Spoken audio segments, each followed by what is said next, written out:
Direkta nga nanawagan ni House Minority Leader og 4-piece Party List Representative Marcelino Libanan ha Department of Foreign Affairs kun DFA para sa nga komprehensibo nga apurado nga briefing may tungod na nagtitika grabe nga tensyon ha Middle East. Hausa nga pahayag tika nga Minority Conference Hall igin-insista ni Congressman Libanan nga diri iyano ang piligruhan kasamok ha rehiyon. Labi na kay nakataya dinhi ang kinabuhi ngan pakabuhi han yukot-yukot nga mga overseas Filipino workers kun OFW. Tuyuhan briefing nga himayon aton mga prioridad han gobyerno, sugad pananglitan han contingency measures o mga nakaandam nga plano kon pananglit dumugang ang paglarab han araway.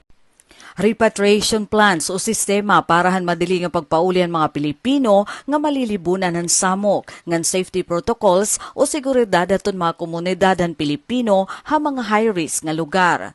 Importante haaman ko mo magbabalaod nga magkaading klaro nga napapanahon nga impormasyon base masiguro nga waray Pilipino ang mapapabayan hini nga panahon han panginginahanglan siring ni Libanan. Sumalahan Minority Leader ang husto nga impormasyon han Kongreso ha tinuod nga kahimtang han krisis ang giya para makahiman mga pulisiya ngan balaod nga masuportar ha mga pitadan ehekutibo.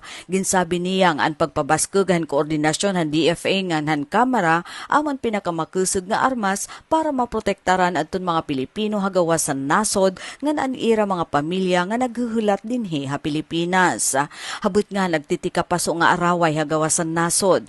Padayon ang minority bloc kapag bantayan kaupayan han kada Pilipino nga ada ha peligro tungod han krisis. Para habagong Pilipinas, Daisy Lalosa Biliza, Radyo Pilipinas, Radyo Publiko, Borongan.